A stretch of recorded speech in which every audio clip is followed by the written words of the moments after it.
Selamat sejahtera hadirin sekalian. Terima kasih kerana meluangkan masa pada petang ini bersama kami. Semoga anda semua berada dalam sihat sejahtera. Kembali lagi kita pada minggu ini dengan sebuah lagi episod di Strata Talk Show. Untuk anda yang baru mengikuti program ini dibawakan khas oleh The Excel Academy of Real Estate melalui laman rasmi Facebook kami. Dalam program ini, kami akan membincangkan isu dan kes berkaitan pengurusan pembangunan berstrata bersama para jemputan khas yang terdiri daripada profesional industri di Malaysia. Bersama kami pada hari ini ialah Surveyor Muhammad Zulfikar Omar, yang merupakan Ketua Unit Pesuruhjaya Bangunan, also known as COB, Majlis Pemudaraan Kuala Selangor, dan beliau akan membincangkan topik bertajuk Undang-Undang Kecil, penguatkuasaan dan prosiding tuntutan Charge Akta 757. Jika anda mempunyai sebarang soalan yang ingin diajukan kepada Surveyor Zulfikar, sila tinggalkan soalan anda di bahagian komen Facebook di bawah dan Surveyor Zulfikar akan menjawab segala pertanyaan anda di hujung siaran program ini. Tanpa melengahkan masa lagi, saya menjemput Surveyor Zulfikar untuk memulakan perkongsian beliau. Silakan, Sir. Terima kasih, Nova.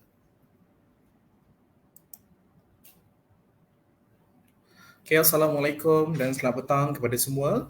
So, hari ini saya akan membincangkan topik iaitu penguatkuasaan proceeding tuntutan charge berkenaan dengan Akta 757. So, hari ini saya akan bercakap apa tata cara ataupun tata cara yang perlu dilakukan oleh JMBMC atau ejen pengurusan untuk melaksanakan bagaimana untuk mendapatkan semula prosedur ataupun penguatkuasaan untuk wang penyelenggaraan dan sinking fund lah. So hari ini kita dapat tahu. Okay, sebelum tu saya perkenalkan diri saya dulu. Saya Zulfikar Omar daripada Majlis Pemandaran Kuala Selangor, Unit Pesuruhjaya Bangunan.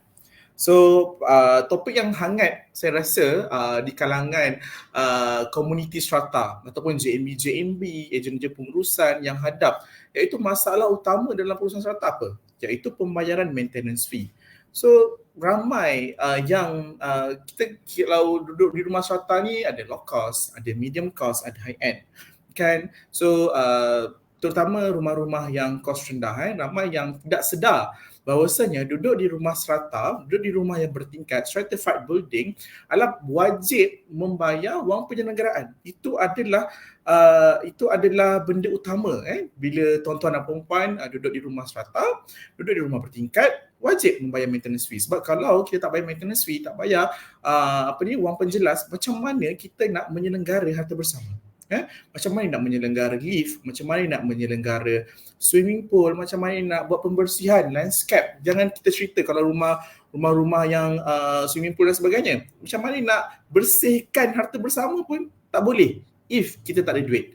Itulah masalah-masalah yang sangat-sangat berlaku, bukan saja saya di Kuala Selangor masalah ini kita hadap kan, semua di satu Malaysia, rumah bertingkat. Masalah utama adalah kutipan wang penyelenggaraan. Kadang-kadang ada satu tempat tu sampai beribu-ribu tunggakan wang penyelenggaraan yang tidak dibayarlah oleh pemilik petak. So sebagai pemilik petak, sebagai pembeli di rumah strata, adalah kewajipan anda membayar maintenance fee lah. Okay. So kalau tak bayar, so apa tindakan Badan Pengurusan Bersama ataupun Perbadanan Pengurusan untuk mengutip cara kaedah macam mana kita nak kutip hutang-hutang ataupun pemungkir-pemungkir yang gagal melaksanakan tanggungjawab dia sebagai seorang pemilik rumah berstrata. Okay. So yang ni saya cakap kewajipan kita duduk di rumah bertingkat dalam Seksyen 12 Akta 757 telah menyatakan kewajipan membuat bayaran charge maintenance kepada pemaju yang diperuntukkan di dalam Akta 757 lah. Sebelum Badan Pengurusan Bersama iaitu JMB ditubuhkan. Sekiranya Badan Pengurusan Bersama atau Perbadanan Pengurusan telah ditubuhkan, maka kewajipan tersebut jatuh diperuntukkan dalam Seksyen 25 dan Seksyen 52 Akta 757 Akta Pengurusan Strata lah. So kita tahu daripada 12 bulan tempoh pemaju yang melaksanakan tanggungjawab untuk mengutip wang penyelenggaraan, untuk mengutip sinking fund, untuk melaksanakan tanggungjawab melantik servis-servis provider di kawasan tuan-tuan dan puan-puan selama 12 bulan selepas VP vacant possession 12 bulan tempoh pemaju. After tu pemaju melaksanakan mesyuarat agung tahunan and then tertubuhlah JMB. Jika geran serata dah keluar, dah cukup, korang tubuhlah MC. So waktu tu dah maksudnya tanggungjawab tu dilepaskan kepada pihak JMB ataupun pihak MC lah untuk melaksanakan kutipan wang penyelenggaraan tersebut. Okey, siapakah yang dikatakan? Bila kan kadang-kadang kita dengar dalam akta, mungkin tuan-tuan puan-puan dengar, siapakah defaulter atau pemungkir? So, definisi defaulter atau pemungkir mengikut konteks 757 adalah pemilik unit kediaman serata yang gagal membuat pembayaran penuh charge penyelenggaraan, maintenance charges atau kumpulan-kumpulan wang pelepasan sinking fund, apa-apa pembayaran dan charge yang diwajibkan oleh JMBMC ke atas mereka selepas tamat tempoh 14 hari daripada penerimaan notis tuntutan pembayaran.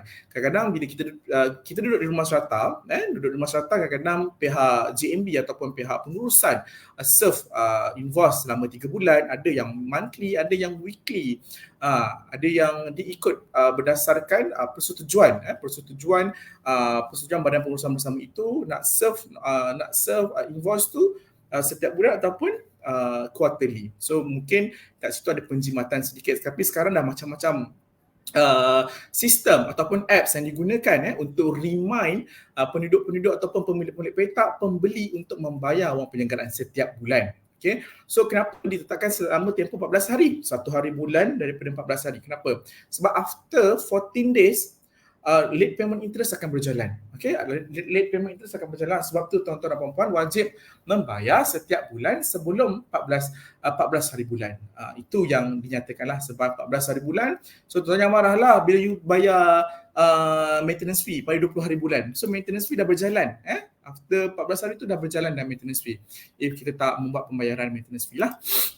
Okey, tindakan JMBMC terhadap defaulters atau pemungkir. Okey, ni yang biasa. Okey, JMB dah mengeluarkan notis ataupun invoice yang menyatakan maklumat nombor jenis bayaran. Okey, ini memang wajib. Okey, kalau tak di invoice macam mana pembeli ataupun pemilik petak untuk membayar wang penyelenggaraan tersebut kan, dekat dalam invoice tu mestilah ada berapa jumlah yang perlu dibayar. Kan biasanya kita akan tengok dalam invoice tersebut ada maintenance fee, ada sinking fund, ada mungkin ada fire insurance tapi fire insurance bukanlah every month you kena bayar, tidak kan. Benda tu hanya 6 bulan sekali macam tu ataupun setahun sekali. Lepas tu nombor akaun yang dinyatakan kan, nombor akaun tu perlu dibayar kepada mana, mestilah di atas nama badan pengurusan bersama ataupun perbadan pengurusan. So itu mestilah dibayar. Contoh tuan-tuan dan puan-puan banyak rumah kan, kot terbayar nak bayar kat rumah ni, anda terbayar ke rumah orang lain. So pastikan benda tu tak berlaku lah kan. So dan bila dah buat pembayaran tu kenalah hantar bukti kepada pihak pengurusan. Nanti dah bayar. Kadang-kadang kan saya pernah bekerja di satu kondominium ni dulu. Owner ni dah buat pembayaran. Dia dah buat pembayaran selama 6 bulan. Tapi dia tak ada bukti pembayaran. Tapi dia dah buat pembayaran. So saya nasihatkan if tuan-tuan dan puan-puan buat pembayaran, mesti simpan bukti pembayaran tu. Jika kita terlupa untuk email kepada pihak pengurusan ataupun pihak JMBMC lah, sebab if kita tak ada bukti, so susah untuk pihak pengurusan semak. Mungkin dia boleh semak menggunakan aplikasi, tapi itu mengambil masa lah. If tuan-tuan dah ada bukti tu, boleh terus beritahu yes saya dah bayar. Itu adalah bukti pembayaran lah. So seterusnya okey, ni saya cakap tadi lah, pemilik unit menerima notis invoice perlu membuat bayaran dalam masa 14 hari dari tarikh penerimaan notis invoice tersebut. Sekiranya pemilik unit gagal membuat pembayaran dalam tempoh yang telah ditetapkan, beliau akan dianggap sebagai pemungkir. So anda yang macam saya kata, jika tak bayar dalam tempoh 14 hari, maksudnya tuan-tuan dah dianggap sebagai defaulter ataupun pemungkir. Itulah yang dinyatakan di dalam jadual ketiga Akta 757. Alright, apakah tindakan yang boleh diambil oleh JMBMC berdasarkan perkara 6 jadual ketiga? Okey. Dalam jadual ketiga ni ada membincangkan juga pasal memfailkan saman di mahkamah atau membuat tuntutan di hadapan Tribunal Perumahan dan Pengurusan Strata. Okay, yang pertama lah, ni saya rasa sangat direct. So you tak puas hati jika JMB tu banyak duit, dia boleh terus filekan saman ke mahkamah tribunal ataupun mahkamah biasa lah kan, ataupun membuat tuntutan di hadapan tribunal. So kalau tribunal ni cost dia dalam RM100 sahajalah. So tribunal akan mengeluarkan award sama ada pemilik petak tu bersalah atau tidak. Jika award telah dikeluarkan, so pihak pemilik petak atau pembeli tersebut perlu akur dengan award tersebut dan perlu membayar apa yang telah dinyatakan, tribunal award yang telah dinyatakan lah. So kalau ada tunggakan perlu dibayar based on award. If tak ikut award yang telah dikeluarkan oleh pihak tribunal, so tuan-tuan dan puan-puan boleh pihak COB boleh membuka kertas siasatan lah untuk mengambil tindakan selanjutnya lah jika ingkar award lah. So ini yang saya cakap tadi, mengenakan faedah kelewatan pada kadar 10% setahun atau ditetapkan oleh Badan Pengurusan Bersama. So yang ini ataupun nak charge lebih, boleh nak charge faedah late payment interest ni lebih boleh, tak ada masalah, tapi perlu endorse di dalam mesyuarat agung tahunan ataupun mesyuarat agung luar biasa. Seterusnya, mempamerkan senarai nama-nama pemungkir pada papan notis dan perlu dikemasi pada hujung tiap-tiap bulan kalender seterusnya. Yes, yang this one pun tuan-tuan sebenarnya boleh if kalau orang tak bayar, jangan kita, mungkin ada JMBMC kan, maksudnya kita jadi JMBMC yang pembeli-pembeli ni pun rakan-rakan kita kan, kadang-kadang mungkin tak nak bagi dia malu, mungkin tuan-tuan boleh letakkan nombor unit sahaja, nombor unit kan di papan-papan kenyataan lah, untuk menyedarkan mungkin pembeli ataupun pemilik petak terlupa kan, mungkin bukan kita cakap dia tak nak bayar, mungkin dia terlupa dan kita mengingatkan kan, mungkin apps pun tak boleh guna dan sebagainya, dan kita pamerkan senarai-senarai nama pemungkir ni di papan-papan kenyataan. So bila dia dah nampak benda tu di lift ataupun di notice board, so dia tersedar tersedar yang rupanya dia ni ada hutang dengan JMBMC. Alright. Dalam notis tersebut kita kena state lah berapa bulan tunggakan pemilik petak dan pembeli yang tidak membayar wang penyegaran tersebut. Okey. Yang keempat iaitu mengaktifkan apa-apa peranti akses elektromagnetik seperti kad, tag ataupun transponder. Yang ini sebenarnya saya rasa ramai yang buat, terutama rumah yang ada barrier gate ataupun lift perlu menggunakan kad dan pemilik petak tersebut memang sukarlah untuk dia masuk. Tetapi kita tak boleh nak menghalang pemilik petak tersebut untuk masuk. Dia dalam akta sebut kita perlu mengisi borang daftar, borang buku daftar. Maksudnya kita menyusahkan pemilik petak tersebut atau pembeli tersebut untuk dia masuk di dalam unit parcel dia. Unit parcel dia kita tak boleh nak halang masuk ke unit parcel, tetapi dia still menggunakan harta bersama seperti lift, seperti tangga kan. Sebenarnya itu pun tak boleh digunakan lah kan. So tapi ada satu isu lah, banyak isu yang mengatakan, Cik Zulfikar, boleh tak saya nak sekat parking dia untuk dia, sebab dia tak bayar maintenance fee, boleh tak saya nak sekat parking dia? Parking termasuk daripada kategori mana? Parking adalah termasuk dalam kategori accessory parcel.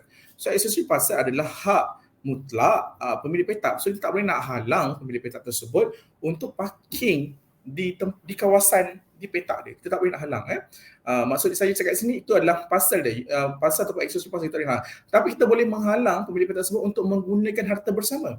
Kita tak benarkan pemungkir ni tadi untuk menggunakan swimming pool, tak boleh menggunakan mungkin nak gunakan hall untuk buat event dan sebagainya. Kita tidak membenarkan apa-apa facilities pemungkir dia tidak dapat enjoy facilities sebab ialah dia tak bayar wang penyegaraan. So wang penyegaraan itu untuk maintain semua harta bersama, tapi kita memang kita boleh untuk tidak membenarkan defaulters tersebut untuk menggunakan facilities yang ada di dalam kawasan skim masing-masing lah. Kalau untuk dia masuk, bukanlah dia tak boleh masuk terus, tapi dia dalam akta sebut dia boleh mengisi buku daftar serata. Buku daftar lah untuk masuk ke dalam rumah dia lah. Kita menyusahkan dia untuk masuk lah. Okay, seterusnya menahan atau menggantung pemungkir dan menggunakan harta bersama. Ini tadi saya cakap tadi, kan?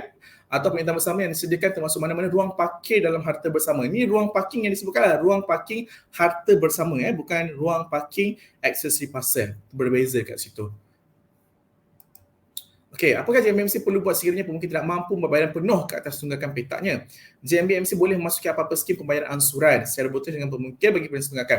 So, untuk bayaran tunggakan secara ansuran itu dibenarkan, mengikut persetujuan antara pihak JMB dan pihak defaulters lah. So, defaulters ni pun perlulah membayar maintenance fee ataupun maintenance fee ataupun sinking fund di dalam syarat-syarat yang telah dinyatakan oleh pihak JMBMC. Mungkin ada terlalu banyak sangat outstanding sehingga tidak mampu untuk bayar secara lump sum. Tapi mungkin boleh berbincang dengan pihak JMBMC untuk membayar ansuran secara bertulis lah. Boleh buat permohonan kepada pihak JMBMC lah. Tetapi ada mungkin ada syarat-syarat yang ditentukan oleh pihak JMBMC dan pihak pengurusan. Okay, Seksyen 34 Akta 757 untuk memberikan garis pandangan cara bagaimana untuk membuat tuntutan bayaran charge dan caruman sinking fund yang perlu dibayar. Okay.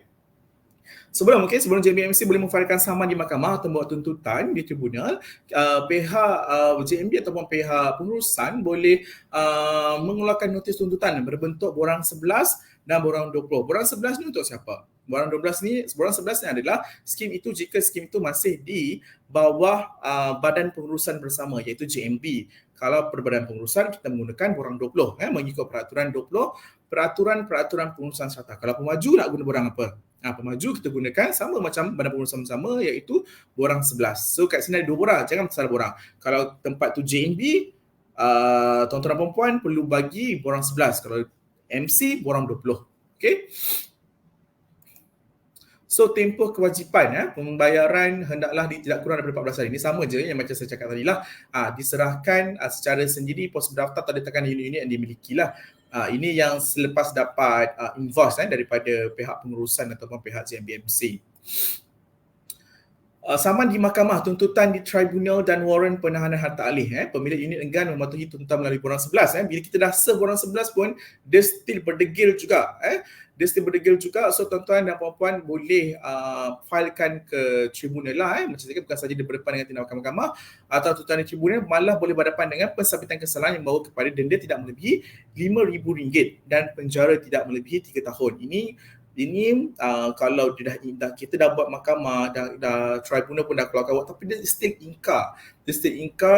Pihak COB boleh membuka kertas siasatan untuk kita mengambil tindakan kepada defaulters ni tadi berkaitan dengan kegagalan membayar wang penyelenggaraan tadi. Okey, bukan itu sahaja.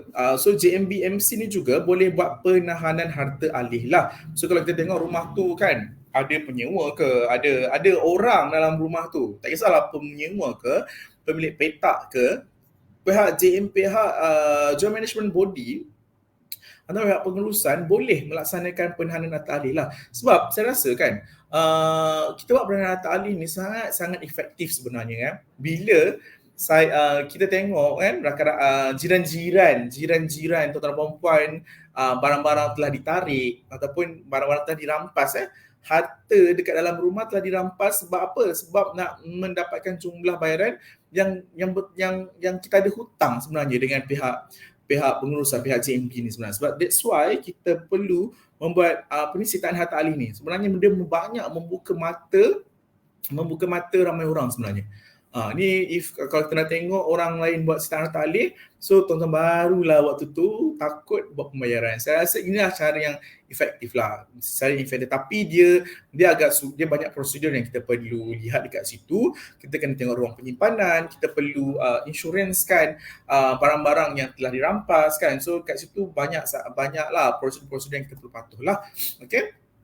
So kat sini, so tuan-tuan kalau nak laksanakan, so JMB boleh laksanakan. Boleh juga minta bantuan nasihat daripada pihak Pesuruhjaya Bangunan lah untuk kita bantu macam mana untuk membuat proses penahanan harta alih yang mengikut Akta 757. hak untuk mengenakan faedah lewat. JMBMC berhak untuk mengenakan faedah kelewatan late payment interest sebanyak 10% setahun atau amount peratusan yang sesuai yang dah ditetapkan oleh JMBMC. So yang ini macam saya cakap, dia kena minimum 10% setahun, tapi if nak buat lebih perlu mendapatkan mandate daripada AGM ataupun EGM lah, dan perlu dipersetujui daripada pemilik petak yang lain lah kan, yang ada di dalam AGM tersebut lah. So macam mana kita kira late payment interest ni? Dikira secara harian daripada tarikh kegagalan pembayaran sehingga pembayaran penuh amount yang perlu dibayar. So kita dah 1 hari bulan sehingga 14 hari bulan dah wajib tempoh pembayaran setiap bulan, tapi tuan-tuan bayar pada hari ke-15 ataupun hari ke-16. So waktu tu late payment interest dah berjalan dah. So hari pertama kelewatan tu dah berjalan lah setiap. So tuan-tuan kena alert lah dengan tarikh pembayaran. Macam kita bayar rumah, macam kita bayar kereta kan. So macam tu lah. So dia ada tarikh-tarikh yang telah ditetapkan untuk membuat pembayaran. Okey, seterusnya, apakah tindakan berikut dibenarkan? Sikris, sitos, menyekat, memotong bekan air. Saya rasa ada juga kawasan-kawasan yang melaksanakan perkara-perkara yang saya nyatakan inilah. Sikris dan sitos sebenarnya, tuan-tuan dan puan-puan, saya nasihat untuk tidak melaksanakan aktiviti ini sebab dia tidak disebut di dalam Akta 757. So benda ni boleh dicabar sebab tindakan sikris dan sitos ni adalah di dalam Financial Act. Dia ada pemberian pinjaman lah.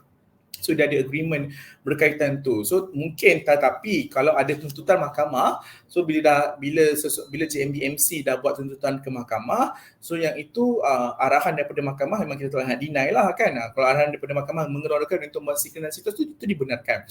Tapi kalau pihak JMB nak laksanakan sikris dan sitos, itu tiada peruntukan di dalam Akta Pengurusan Strata. Itu adalah salah. Okay? Sama juga macam menyekat, memotong bekan air. So rasa boleh tak untuk kita sekat ataupun memotong bekan air ni? So ramai sebenarnya yang laksanakan sekatan bekan air. Yes, kalau secara jujurnya bagi saya, dia memang sangat efektif.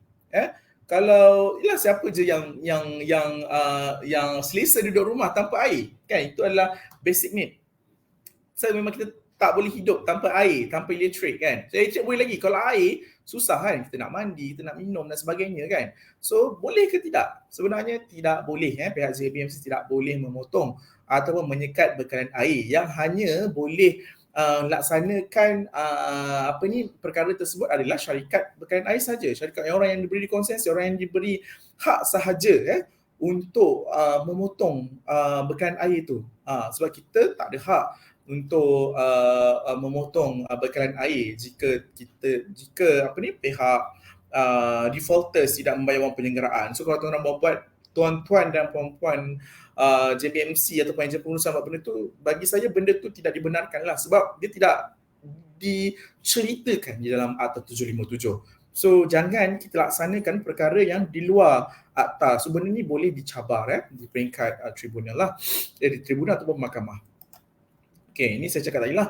Seksyen 55, 125 Akta Industri Perkhidmatan Air 2006. Seseorang yang mengganggu apa-apa paip, saluran, pemula atau apa-apa struktur pementung lubang kebuk lekapan atau mana-mana bahagian didenda tidak lebih melebihi RM50,000 atau dipenjarakan selama tempoh tidak melebihi 6 bulan. Tuan-tuan kena ingat denda yang dikenakan adalah RM50,000. So sangat tinggilah. So saya nasihatkan mana-mana JMBMC ataupun syarikat property management tengah melaksanakan perkara ini, so sila berhenti berbuat demikianlah kan. So yang boleh mengikat atau memotong bekalan air ni adalah orang yang diberi kuasa sahaja.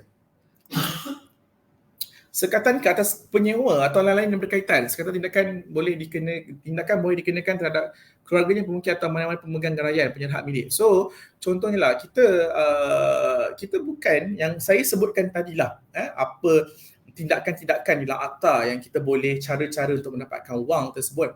Bukannya hanya kita boleh kenakan kepada rumah tu dia pemilik petak saja, tidak. Yang kita boleh kenakan kepada penyewa. Contohnya lah, kalau tuan rumah dia pembeli ataupun pemilik petak tidak membayar ke atas hartanah dia, ke atas unit parcel dia, so siapa yang ada dalam tu? Penyewa. Kita boleh sekat kad akses penyewa tersebut. So biar penyewa tu yang berurusan dengan pemilik petak ataupun pembeli tersebut lah. Sebab sebagai dia nak menyewa hartanah dia perlu tahu tanggungjawab sebagai seorang pemilik petak yang duduk di kediaman berserata lah. So benda-benda macam tu saya rasa kalau penyewa ataupun sesiapa yang berkaitan yang duduk di hartanah tersebut perlu mengingatkan kepada owner lah untuk membayar wang penyelenggaraan mengikut tarikh yang ditetapkan lah. Kan, sebab management ataupun JMB, if you tak bayar tarikh, dia akan kenakanlah tindakan-tindakan yang saya sebutkan tadi lah. Yang paling sakit bila kad akses kena sekat kan, nak masuk parking pun susah, nak naik ke atas rumah pun susah kan. Mana-mana rumah, lagi-lagi rumah yang memerlukan kita touch access kad untuk kita naik ke hartanah kita. Itu yang paling susah lah, paling sukar. Sebab tu kaedah-kaedah ni dibenarkan dalam Akta 757. Okay. Okay, ni kesan sekatan. So macam saya cakap tadi, kesan sekatan yang dikenakan oleh JMB-MC di atas bukan saja mengikat defaulter itu sendiri, bahkan turut mengikat sesiapa sahaja yang memiliki premi tersebut. So kalau tindakan-tindakan yang saya sebutkan tadi, dia bukan efek kepada pemilik sajalah. So siapa yang duduk di dalam rumah pun affected dengan tindakan-tindakan yang diambil oleh pihak JMB-MC ataupun property management. Okay. Tindakan lain yang boleh diambil oleh JMB-MC adalah notis tuntutan ataupun letter of demand disediakan melalui peguam dengan anggaran harga antara RM30 hingga RM50 per notis lah. Ataupun writ saman merupakan salah satu proceeding undang-undang di mahkamah. So ini pun dibenarkan. Okay, ada lain juga yang kita praktiskan di Majlis Perbandaran Kota Selangor, COB. Kita mengeluarkan notis juga kepada pemilik petak lah. Kita pun ada charge-charge yang kita kenakan lah. Kita mengeluarkan letterhead daripada PBT, tindakan-tindakan yang pihak yang kita bagi tahu di dalam surat tersebut, apa pihak defaulters atau pemungkir perlu akur dengan surat yang dikeluarkan oleh pihak PBT. So JMB-MC pun boleh buat mungkin ada pihak PBT yang melaksanakan benda tu, ada pihak PBT yang belum melaksanakan perkara tersebut lah. Tetapi ada charge lah yang dikenakan, charge administration lah. Yang itu boleh berbincang dengan unit Pesuruhjaya Bangunan ataupun Jabatan Pesuruhjaya Bangunan di skim tuan-tuan dan puan-puan. Okay, tribunal mahkamah mana satu pilihan. So dua-dua perkara adalah benda yang sama lah. Bukanlah benda yang sama, maksud saya mana lagi efektif lah. So, kalau untuk tribunal, kos dia mungkin lebih rendah. Okay, kos dia mungkin lebih rendah. Dan mahkamah mungkin kos lebih tinggi untuk kita buka untuk kita melantik lawyer dan sebagainya kan. Tapi kalau untuk prosedur, pihak yang menuntut perlu melalui proses yang merumitkan. Okey, kalau untuk di tribunal. Kalau untuk di mahkamah tidak merumitkan kerana ia diuruskan sepenuhnya oleh peguam cara. So peguam yang uruskan sepenuhnya lah kan. Kalau untuk tribunal ni tak ada peguam. So pihak penuntut sendiri yang perlu menyediakan dokumen, perlu membuat permohonan kepada Tribunal Pengurusan Strata lah. So bidang kuasa kewangan, jumlah tuntutan untuk tribunal adalah tidak melebihi RM250,000. Okay, bagi mahkamah pula tiada hak bergantung kepada bidang kuasa setiap mahkamah. So dia maksudnya dia unlimited. So berapa yang tuntutan yang tuan-tuan dan puan nak kenakan lah. Tapi untuk di tribunal hanya RM250,000 sahaja. Untuk kos pula adalah kurang kos tetapi merumitkan. Macam saya cakap tadi, kos yang dikenakan di Tribunal Pengurusan Strata hanya RM100 sahaja bagi setiap permohonan. Bagi kos untuk di mahkamah agak lebih berpatutan maksudnya melebihi kos di tribunal namun berpatutan dengan servis yang disediakan sebab kita melantik peguam cara, kita melantik so proses tu kita memberi servis kepada lawyer. So benda tu agak, tapi dia menguntungkan lah, lebih mudah lah untuk kalau kita buat tuntutan ke mahkamah lah. Tempoh masa pula untuk tribunal bergantung kepada kelapangan masa tribunal lah. So kita ada sesi hearing, ramai mungkin turn kita lambat lagi dan sebagainya lah, mengikut tarikh yang dikeluarkan oleh pihak tribunal lah. Bagi tempoh masa untuk mahkamah pula 2-3 bulan untuk pemfailan penghakiman, ingkar kehadiran 6 hingga 8 bulan untuk kebicaraan penuh 2 hingga 6 bulan untuk proceeding pelaksanaan. So itu adalah tempoh-tempoh yang ditetapkan bila kita buat tuntutan kepada mahkamah.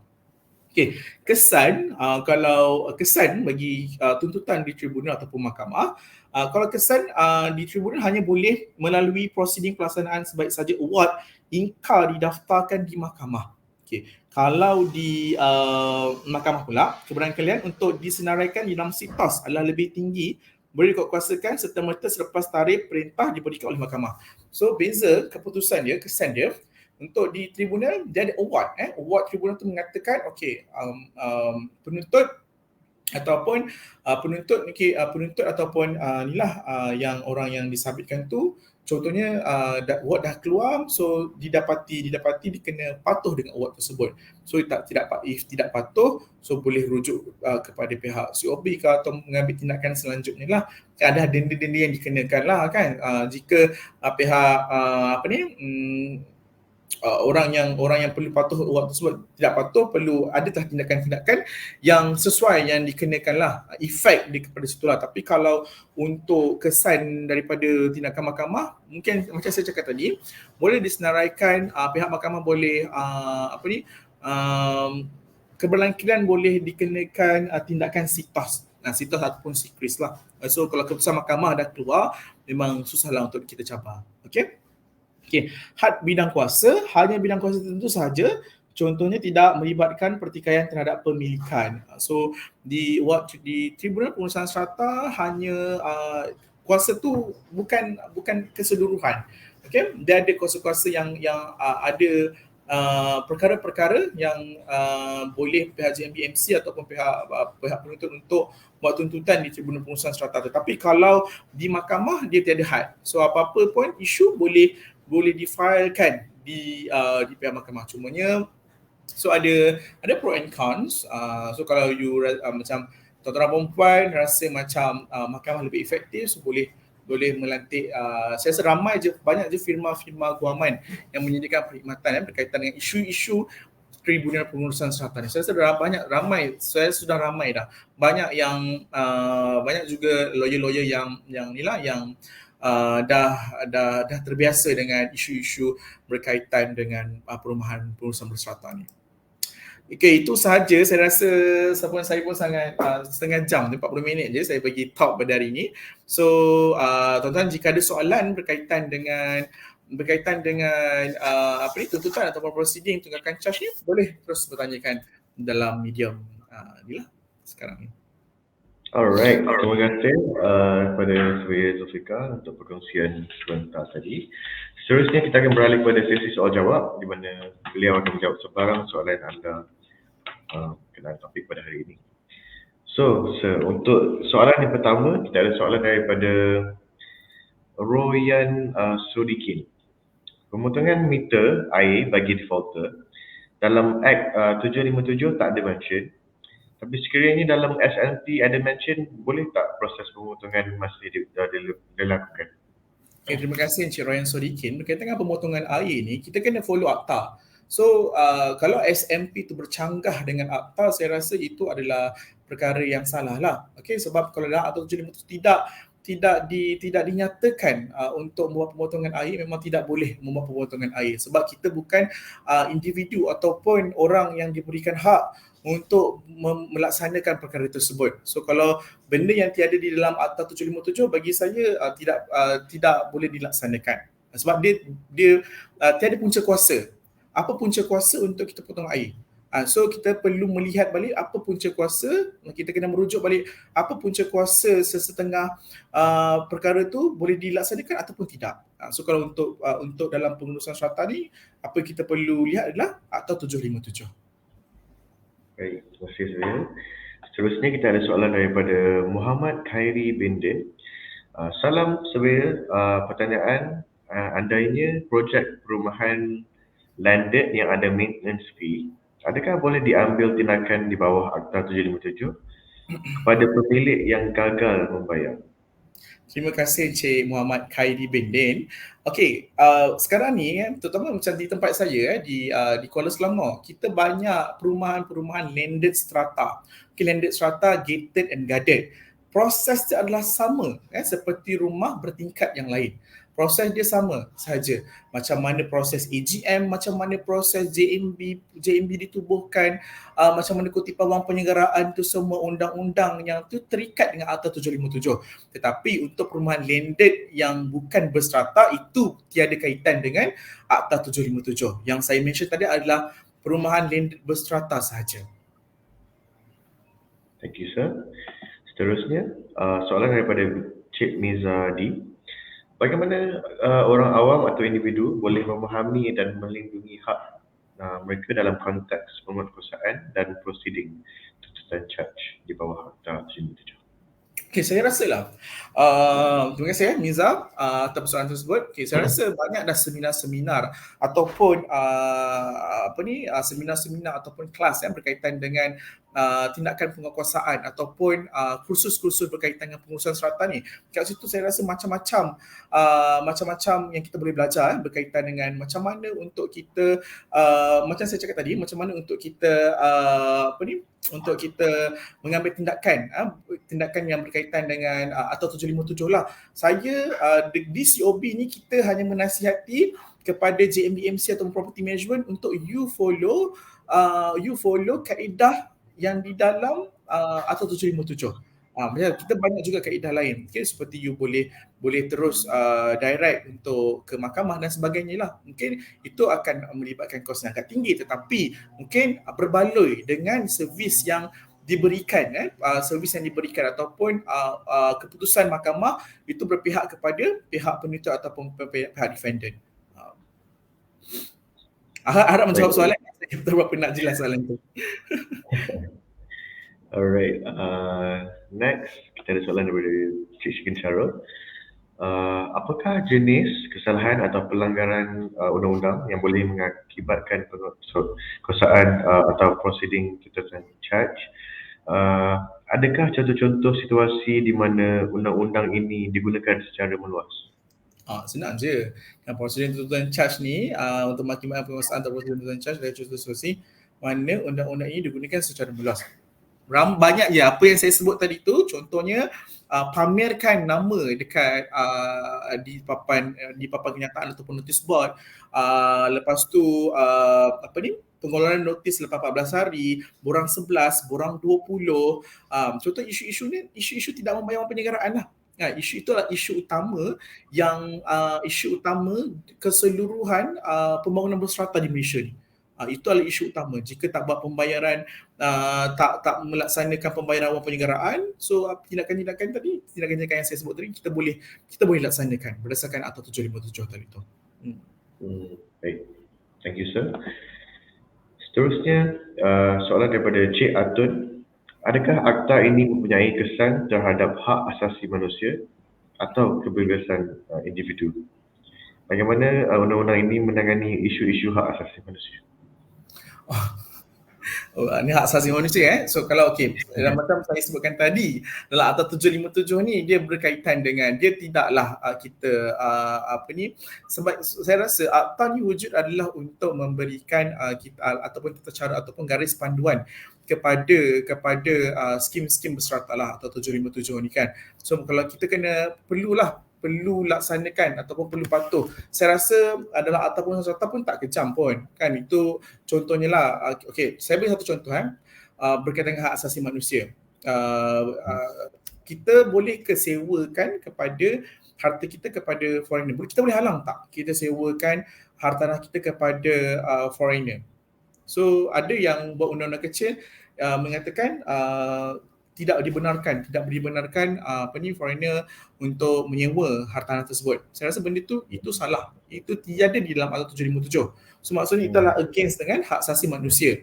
So benda tu against dengan Federal Constitution lah. Kita tidak boleh menghalang seseorang untuk menyewa di kawasan tersebut. Tak kisahlah untuk foreigner ke ataupun Malaysian, kita tak boleh nak halang, kecuali kalau ada undang-undang kecil tu menyatakan tidak dibenarkan untuk membuat Airbnb ataupun asrama, itu dibenarkanlah. Airbnb ni kita lihat, kita kena tengok balik kalau kegunaan tanah tersebut adalah residential, itu adalah untuk residential saja. tidak dibenarkan membuat apa-apa aktiviti berkaitan dengan komersial kecuali tanah itu adalah kategorinya komersial. So ramai kan dekat Malaysia pun kita banyak je homestay ataupun Airbnb kan yang boleh cakap menguntungkan. So maksud kalau dia buat di tanah rasa, benda tu saya rasa salah, tapi tindakan itu bukan COB lah yang membuat tindakan tersebut lah. Itu di pihak pejabat tanah dan galian lah. Alright. Saya rasa menjawab Ya, saya rasa cukup jawapan tu. Alright, kita ada satu lagi soalan follow up daripada Encik Royan sedikit. Adakah borang yang perlu diisi atau surat sokongan dari pihak COB sekiranya pihak pengurusan mahu melakukan sitaan as a defaulter? Okey, untuk Cik Ryan Sodikin, kalau sitaan harta alih ni, kita boleh refer kepada Seksyen 35 dan Seksyen 79, Seksyen 35 atau 757 untuk Badan Pengurusan Bersama iaitu JMB, Seksyen 79 atau 757 untuk Perbadaran Pengurusan ataupun Management Corporation. Okay, so if Cik Royan mungkin pihak pengurusan ataupun pihak JMBMC boleh mendapatkan khidmat nasihat kepada pihak Pesuruhjaya Bangunan, mungkin pihak Pesuruhjaya Bangunan boleh memberikan khidmat nasihat berkaitan dengan prosedur ataupun apakah langkah-langkah untuk JMBMC membuat sitaan harta alih itu. Contoh kalau ada pihak JMB nak buat sitaan harta alih itu, mungkin boleh bersama-sama dengan pihak COB untuk pergi ke kawasan tersebut lah kan, membuat permohonan kepada pihak COB untuk sama-sama turun. Tapi kita bukanlah orang yang lead program tersebut. Pihak JMBMC yang kena lead. So kita hanya membantu untuk melihat perkara itu, kita nasihat perkara ini betul ataupun tidak, cara ini betul ataupun tidak, mengikut prosedur ataupun tidak. Thank you, sir. Next, soalan daripada Cik Nazliana Nazruddin. Banyak juga soalan ini, sir. Banyak perubahan. Apakah perubahan terbaru atau perkembangan dalam Akta 757 atau dalam pelaksanaan undang-undang ini yang perlu diberi perhatian? Bagaimana perubahan ini mempengaruhi sistem keadilan? Ya, saya akuilah atau 757 ada juga loophole dia kan. Ada juga sedikit macam, tapi di peringkat kementerian ataupun di peringkat kementerian kita dah berbincang untuk memang akan ada, tak lama lagi akan ada ada amendment berkaitan dengan Akta 757 ni. Kita mengambil kira semua benda, isu-isu semasa yang terjadi sekarang ni, dan kita dalam proses di pihak kementerian dalam proses untuk menggubal Akta 757 ni mengikut current situation sekarang. Sebab saya sedar Akta 757 ni sekarang ni banyak juga yang longgar kan, banyak juga yang longgar. Dia tidak menyeluruh. Mungkin akta yang akan di-amend akan datang ni, mungkin akta ni lebih menyeluruh dan lebih orang cakap lebih tegas ataupun lebih boleh difahami kepada semua pemilik petak lah. Bila tu, sir? When is the amendment going on? Itu saya tak berani nak bagi tahu date dia, tapi kita ada di pihak kementerian memang ada dah buat perbincangan tersebut lah. Berkali-kali jugalah buat perbincangan berkaitan dengan amendment berkaitan dengan Akta 757 ni. I see. Baik, tuan. Lastly, kita ada soalan daripada Encik Abdul Aziz Arif. Salam Surveyor Zul, selain display defaulter list, block access card dan facilities, tanpa reminders, apakah langkah-langkah kreatif yang boleh dilaksanakan oleh JMB untuk memperoleh charge penyelenggaraan? Terima kasih Cik Abdul Aziz. Okey. Betul, pihak JMB ni dia kena kreatif macam dia kena berusaha nak kutip hutang kan. Kita berhutang orang kita tak ingat, tapi kan kalau nak minta hutang tu mudahlah kan. Tapi macam bagi saya lah kan, apa-apa pun kreatif macam mana sekalipun perlu patuh dengan Akta 757. Jangan terkeluar daripada apa yang Akta 757 cakap. So you buat benda yang bukan daripada Akta 757. Benda tu yang salah. Contoh, akta kreatif mungkin boleh call sebab kita ganggu emosi pemilik petak tersebut. Kita call sebab untuk mengingatkan hutang ataupun pergi ke rumah ke pemilik ke premis ataupun ke tanah-tanah yang defaulters tadi tu untuk serve borang 11 atau borang 20 jumpa face to face. Pihak JMB memberikan kesedaran kepada pemilik-pemilik petak tu untuk ada hutang yang kita sebenarnya. So kalau you berhutang ni, kalau ramai seorang berhutang, kalau ada 10 orang, macam mana nak maintain? Setiap bulan macam mana nak maintain, nak bayar kepada service provider tersebut. So, yang saya cakap tadi, sekreatif-kreatif mana pun perlu juga patuh dengan Akta 757 ni. Thank you Cik Abdul Aziz. Alright, thank you sir. Saya rasa itu je soalan yang kita ada pada hari ini. Kini kita telah pun sampai ke penghujung. Dengan itu saya ingin mengucapkan terima kasih lagi sekali lagi kepada Surveyor Zulfikar kerana berkongsi dan menjawab semua soalan yang kita dapat pada hari ini. Terima kasih juga kepada semua para peserta untuk sudi bersama kami pada petang ini. Kami berharap untuk bersama anda semua lagi pada episod yang akan datang. Thank you sir. Terima kasih.